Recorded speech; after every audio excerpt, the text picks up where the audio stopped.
다음 이제 2차 시 내용 본격적으로 들어갈게요. 우선 여러분 스카이캣을 이제 많이 보셨을 텐데 거기서 독서 토론하는 부분이 잠깐 나와요. 앞부분에 잠깐 나오는데 이게 결국 마지막에 파악이 됩니다. 그래서 그 왜 파악이 됐는지 50엄의 예로서 영상을 간단히 제가 준비하면 같이 보고 한번 살펴볼게요.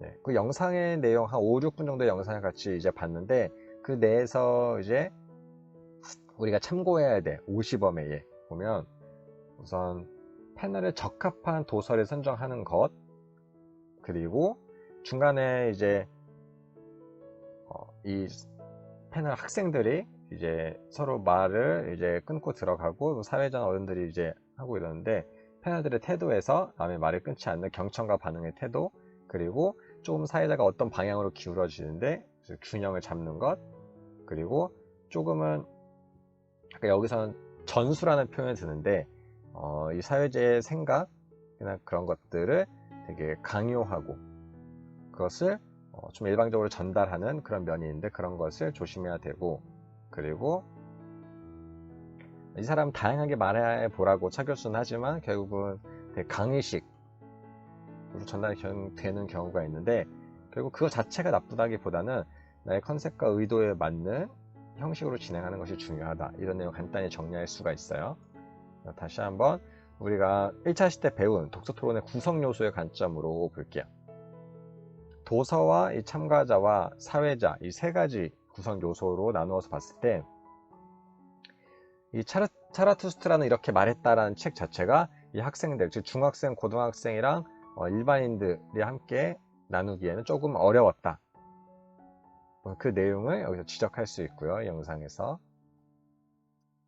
그리고 참가자 자체를 봤을 때 참가자들의 연령대가 굉장히 다양해요. 그리고 기본적으로는 교육열이 높은 스카이캐슬의 분위기 속에서 독서 논술, 학생들의 약간 인문 교양, 수능과 같은 대학 입시에 도움이 되는 그런 목적으로 이제 하는 분들이 기존에 있었고, 새로 투입된 분들은 좀 자유롭게 이야기 나누고 싶은데 동화 작가 출신이고 더 그런 면에서 문학적인 접근도 하고 싶고 다양한 생각을 교류하고 싶은데 그런 면에서 충돌이 되죠. 참가자들끼리의 목적이 충돌이 되는 것, 그 연령대에 따라서 중학생은 정말 겁나 책이 재미없어요 라고 하고, 누군가는 그래도 이해하고 나름의 삶에 적용하기도 하고, 근데 또 참가자들끼리 약간의 마찰이 생기기도 하고 여러 문제가 있죠. 그래서 참가자에 대한 나름의 분석이 필요하고요. 그리고 우리에게 중요한 이제 사회자기 면에서 우선은 굉장히 엘리트적인 차 교수라는 그 리더 자체가, 사회자 자체가 많은 사람들이 선망하고 말에 우선 힘이 있어요. 그런 면에서 자신의 힘을 바탕으로 한 사상을 주입하는 면이 보이고, 그리고 자신의 사상과 좀 일치하는 패널에게 편을 들죠. 중립적이지 못한 태도를 보이고, 그리고 거기 자신의 생각과 사상에 맞지 않는 대답을 한 참가자에게 조금 강압적인 태도를 보이기도 합니다. 잘못 이해했다, 너 틀렸어 라는 식으로 접근을 하기도 하죠. 이런 부분은 조심해야 돼요. 그러니까 이렇게 우리가 사회자, 리더, 책 반장, 이제 모임장 여러 가지 표현을 쓰는데 의도하지 않아도 어느 정도의 감투, 약간의 권력은 실릴 수밖에 없어요. 다른 사람들에 비해서 그런 면에서 조금은 조심해서 접근할 필요가 있고, 무조건 강의나 전달이 나쁘다는 건 아닌데 그 전에 컨셉을 명확히 할 필요가 있어요. 내가 의도한 바의 목적을 전달하기 위한 그런 포럼식, 그리고 약간 토의식, 어떤 스터디식 모임에서는 조금 더 전문성을 발휘할 필요도 있지만 그렇지 않은 다양한 생각을 들어보는 자리에서는 그것이 선을 넘으면 안 된다. 이 점을 분명히 할 필요가 있습니다. 네. 그래서 이번에 본격적으로 들어갈 주제 통합 독서 지도에 대해서 알아볼게요. 우선 주제 통합 독서 지도는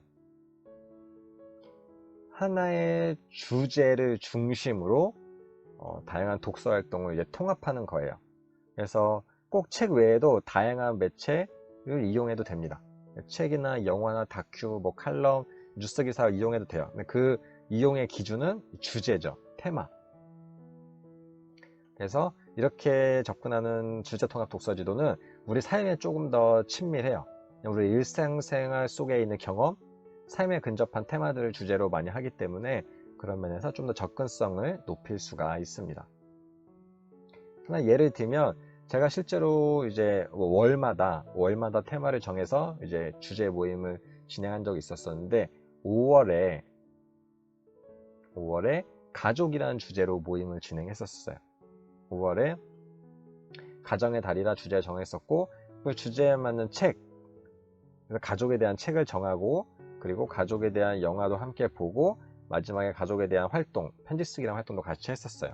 그리고 토론의 대화나 중간 활동에 대한 질문을 나눌 때도 결국 주제와 관련된 발문을 했습니다.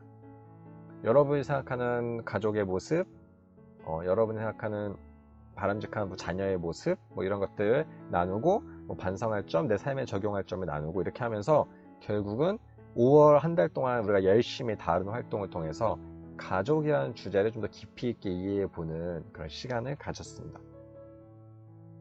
그래서 책을 왜 읽어라고 했을 때 내 삶에 적용하기 위해서야 라고 했을 때 접목한 이제 방법이에요. 하나의 또 이제 예를 들면 동화예요. 초등학교 3, 4학년이 읽으면 좋을 동화인데 자석총각 끌리스라는 작품이 있었어요. 그러니까 우리가 하나의 작품을 주제로 정한다는 게 정말 결이 다를 수가 있다. 여러 가지 주제로 나눌 수 있고 또 거기에 맞는 질문에 따라서 활동에 따라서 모임의 방향성이 확 달라질 수 있다. 이 점을 간단히 이제 알아보는 예인데요. 이 책은 기본적으로 철의 나라, 쇠들이 많은 모든 거의 쇠로 이루어진 철의 나라에서 돌연변이 자석 아이들이 몸속에 자석이 있는 아이들이 태어나요. 주인공 둘이 끌리스와 함께 이제 다른 친구 둘이 태어나는데 어떻게 보면 돌연변이로서 굉장히 이제 어려울 수 있는 상황인데 많은 철들이 막 달라붙죠. 자석이니까. 근데 되게 위험한 칼이나 이런 것들과 달라붙어서 굉장히 위험한 상황을 처하기도 해요. 그랬을 때 그러면 저 철들이 달라붙지 않게 하려면 어떻게 해야 되지? 고무 옷을 입고 고무 조끼를 입고 플라스틱 텐트에 살고 나무로 된 집에 있고 이런 식의 방법을 활용해요. 그랬을 때 자석에 붙는 것과 자석에 붙지 않는 것을 자연스럽게 동화식으로 그것을 이해할 수 있겠구나. 그래서 저는 실제 교재 만들 때 과학이라는 주제에 이제 연결을 시켰어요.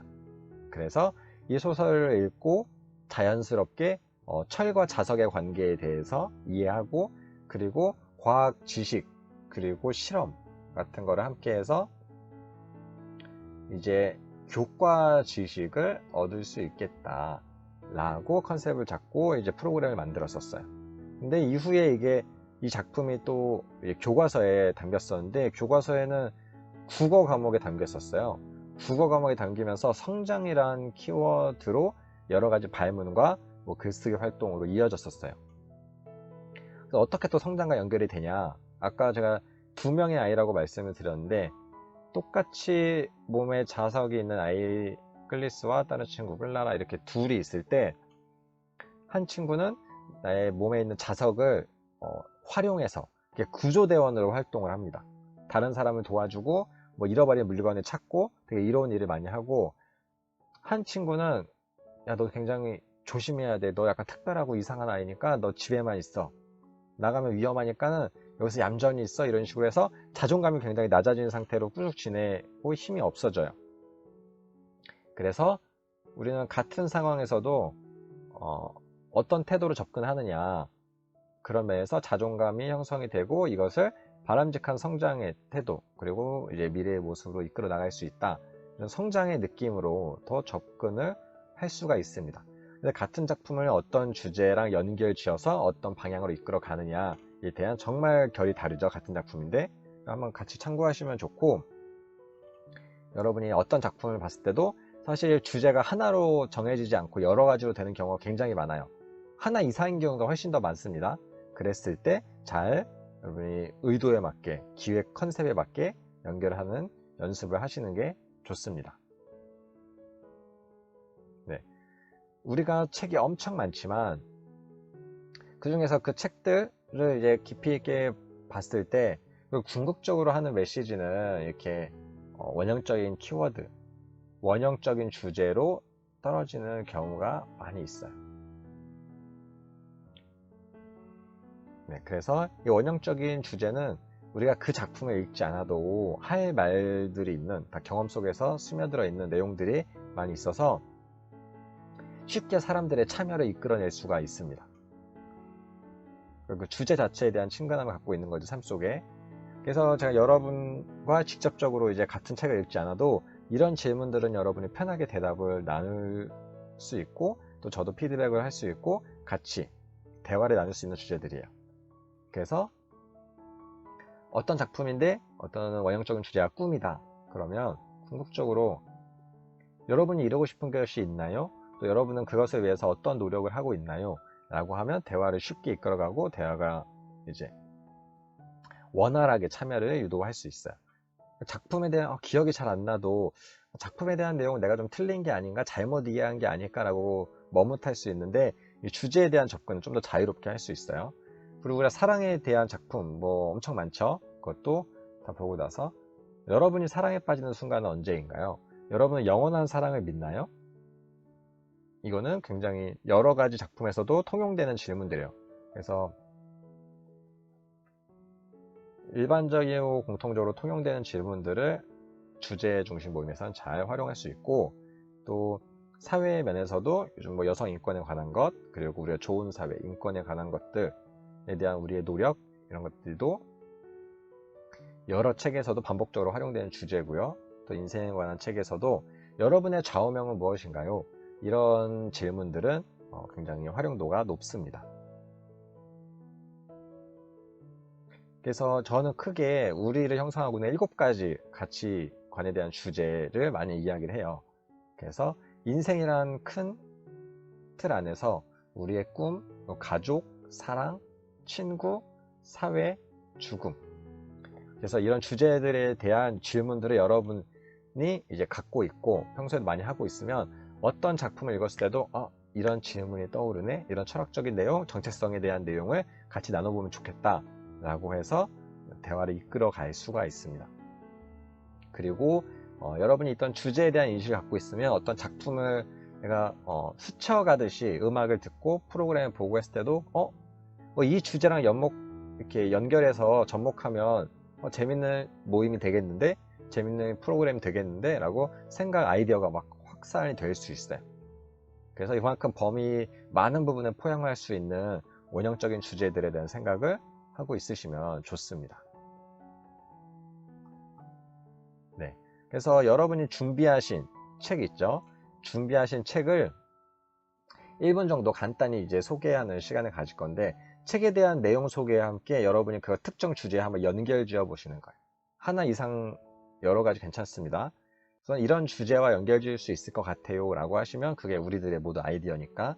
그리고 그 주제랑 관련해서 우리가 함께 생각해 볼 수 있는 질문들을 나눠 주시는 거예요. 우리는 기본적으로 그 소개해 주신 책에 대한 정보가 없으니까 안 읽은 사람들까지도 포함할 수 있는 좀 원형적인 질문들을 담아 주시면 좋습니다. 준비해서 소개해 주시면 되고요.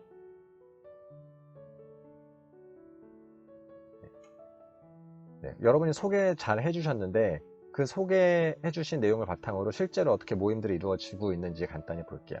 여기서는 테마 독서 모임에서 공정이란 무엇인가, 그리고 경제적 불평등, 그래서 이런 주제를 가지고 뭐 정의란 무엇인가부터 해서 여러 가지 책들을 같이 보고 이 주제에 대해서 대화를 나눠보는 거죠. 그리고 요즘은 재테크 모임, 돈에 관련된 이제 책들이 많이 나오는데 그런 걸 통해서 직접 읽고 이제 투자도 해보고 실천도 해보고 실용적인 지식을 같이 나눌 수도 있고요. 그리고 교육이라는 특정 키워드에 대해서 관련된 책들을 보고 같이 육아법을 공부한다거나 교육에 대한 고민, 수업 방법을 나눌 수도 있고요. 그리고 이거는 심리에 대한 내용으로 심리학 책들이 많잖아요. 그런 것들을 읽고 나서 그 심리에 관련된 분야를 좀 더 깊이 있게 알아보는 거죠. 그래서 책에는 별 관심이 없어도 이런 주제에는 관심이 있는데 라고 하면 주제를 공부하는 발판으로 책과 영화 이런 것들을 이용할 수도 있어요. 그래서 순서는 조금 다를 수 있지만 어떻게든 우리가 유연한 모임을 만드는데 주제를 중심으로 묶는 것은 굉장히 효과적입니다. 그래서 알아두시면 좋고요. 저 또한 이제 여러 가지 모임들을 그 테마별로 만들어 봤었어요. 그래서 우리가 들어만 봤던 고전 명작들을 좀 깊이 있게 읽어보는 시간, 아니면 여기 자기 탐색 심리 모임, 좀 더 소설이나 문학적인 내용이나 심리 책을 바탕으로 해서 스스로 정체성에 대한 내용들 나눠보고, 아니면 정말 한국 소설 자체의 맛을 느껴보는 컨셉의 모임도 해봤었고, 그리고 책 읽는 것에 부담을 느끼시는 분들에게 좀 더 교양 있는 시간, 그리고 좀 더 가치 있는 질문으로 대화를 나눌 수 있는 책 없는 독서 모임. 그래서 책은 읽지 않고 오셔도 되고, 대신 제가 발췌한 질문과 그런 이야기거리들을 바탕으로 나눠주고 그 자리에서 대화를 나누는 그런 시간이었는데, 확실히 깊이는 조금 부족할 수 있는데 접근성은 굉장히 높았던 시간이었습니다. 이런 식으로 컨셉에 맞게 할 수 있고, 지금 이제 많이 하는 건 저는 굉장히 여러분들 참여하는 사람들, 민주적으로 그분들의 추천을 받고 그걸 바탕으로 매번 색다른 모임을 해보는 그런 컨셉으로도 많이 하고 있어요. 좀 더 자세히 보면 베스트셀러만 한번 읽어보고 왜 이게 많이 팔렸는지, 시대적인 흐름을 같이 나눠보는 시간 했었고, 다문화랑 컨셉에 맞는 내용, 그리고 수요 독서회는 우리 수요 미식회가 한창 방송 나왔을 때 그 컨셉으로 먹을 때도 그냥 맛있다가 아니라 음미하면서 먹는 것처럼 작품도 음미하면서 깊이 있게 읽어보자. 그리고 책과 영화, 이제 책이 원작인 영화를 같이 보고 했던 것들, 그리고 책은 돕기다란 박우현 작가의 책에 소개된 책들을 읽어보는 모임, 그리고 이동진의 빨간 책방이라는 그 책 소개하는 팟캐스트에 나왔던 책들을 또 함께 보는 모임, 이런 식으로 여러 가지 컨셉과 테마를 정해서 시즌제로 많이 운영을 했었어요. 네, 그리고 이런 식으로도 접근할 수 있는데, 작가의 입장에서 한 작가를 깊이 파기, 그래서 헤르만 헤세 깊이 읽기, 도스토옙스키 깊이 읽기, 이런 식으로 그렇게 읽다 보면 한 작가의 세계관 자체를 좀 더 이해할 수 있게 되고요. 그 특정 배경, 그래서 어떤 역사적 사건이나 그 어떤 공간적, 일본 소설, 중국 소설, 한국 소설, 그리고 우리 임진왜란 시기, 우리 일제강점기, 유대인 학살 시기, 여러 가지 그 공통된 배경을 다룬 작품들을 읽고 그 배경들을 이해해보는 역사 시간대 많이 활용이 되죠. 그리고 다음 작품의 장르. 요즘은 SF가 좀 핫하긴 합니다. SF 찾아서 읽기, SF 장르적 특징 파악하기, 추리소설 파악하기, 한국 소설 같이 읽기, 이런 식으로 장르에 집중할 수도 있고요. 그리고 참가자들의 이제 특색에 맞춰서 돌아가면서 사회를 보고 돌아가면서 책을 추천하고 다양한 경험들 민주적으로 나눠보는 시간을 가질 수 있고, 그 외에도 필사, 낭독, 두꺼운 책, 도장 깨기 같은 식으로 또 나눌 수 있습니다. 여러 가지를 여러분이 어떤 컨셉을 먼저 정하고 거기에 맞게 책과 활동을 접목해서 진행할 수도 있어요. 꼭 고리타분하게 책을 정하고 그 책을 함께 읽고 모여서 책 이야기만 하고를 넘어서 확장된 독서 모임을 진행하실 수가 있습니다. 네, 그리고 제 카페에 담아놓은 이제 자료인데, 과거에 이제 다른 독서 모임 하는 사람들과 함께 내용들을 이제 모아서 간단히 만든 이제 작은 출판물이에요. PDF 자료로 있는데, 이거는 이제 나름 정부? 어떤 기관에 하여튼 서울시의 지원을 받아서 만든 거라서 제가 무료로 나눠드릴 수가 있어요. 그래서 카페에 올려두었고, 더 원하시는 분은 메일 주소를 알려주시면 제가 PDF 파일을 보내드릴 수가 있어요. 보시면 경제교육 모임, 자유독서 모임, 시즌제 모임, 그 다양한 연령대 모임, 저희 북레인즈는 조금 더 전문적인 모임, 그리고 어디 문화토론, 이제 영화나 뮤지컬 같은 걸 같이 보는 문화 모임, 여러 가지 모임에 대한 다양한 이야기를 담고 있기 때문에 참고하시면 좋습니다. 네. 그리고 여러분이 이번 과제를 통해서도 어떤 책을 내가 가지고 올까에 대한 고민을 하셨을 거예요. 그리고 스카이캣의 그 영상에서도 그 책은 약간 무리가 있다 라는 이야기가 나오기도 했었죠. 그랬을 때 토론하기 좋은 책은 무엇인가 라고 했을 때, 오늘의 주제 중심 지도로 봤을 때 가장 중요한 건 이제 기획 의도에 적합한, 그러니까 책이 좀 어려울 수도 있고 쉬울 수도 있는데 그 책을 통해서 우리가 정한 기획 의도 주제를 잘 이제 나눌 수가 있는가. 그래서 기획 의도에 적합한 것, 그리고 그 다음에 참여자들이 함께 나누기 좋은가. 그 주제에 대한 책을 우리가 선정했을 때 여러 권이 있다. 그럼 그 중에서 또 선택을 해야겠죠. 그때는 조금씩 이제 이 참여자들이 접하기 좋은 뭐 분량이나 아니면 내용 면에서 그걸 좀 고려해서 할 수 있고요. 그 다음에 이제 가장 좋은 건 여러분이 질문을 잘 만드는 능력을 가지면 어떠한 책이든 질문을 좀 유연하게 뽑는 건데, 그 의미에서 생각거리를 나눌 수 있는 책을 이제 여러분이 선정을 하시는 거예요. 우선 읽는 사람들도 읽으면서 어느 정도 이야기거리가 나오는 게 초반에 모임이 이제 안정화되기 전에는 읽는 사람도 부담이 없는 책이 좋아요. 그래서 관념적이고 좀 추상적인 책들 있잖아요. 이런 것들은 초반에는 좀 피하시는 게 좋아요.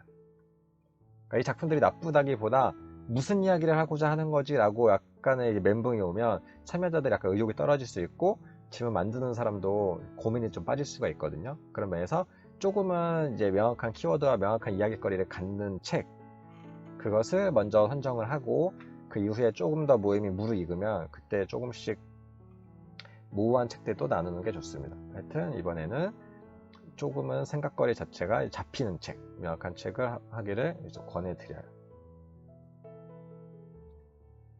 네, 오늘 두 번째 질문법 시간에는 인지적인 질문과 정의적인 질문, 그러니까 자극하는 영역이 다르다는 의미예요. 의미 면으로 이제 크게 두 개로 나눈 건데, 인지적 영역을 자극하는 건 결국 어떤 지식, 네, 우선 쉽게 말씀드리면 머리와 가슴을 나눈다. 나누기가 쉽지 않죠? 쉽지 않은데 나눠서 한번 생각을 해보는 거예요.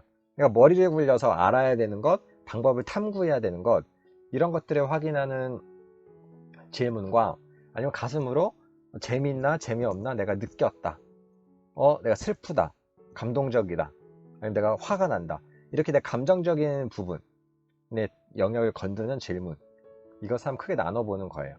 그래서 이게 어떤 의미가 있냐면 우리가 운동을 했을 때 그냥 팔 운동과 다리 운동은 내가 키워주는 근육이 다르죠. 그것처럼 질문도 어떻게 질문하냐에 따라서 자극되는 영역이 조금씩 다릅니다.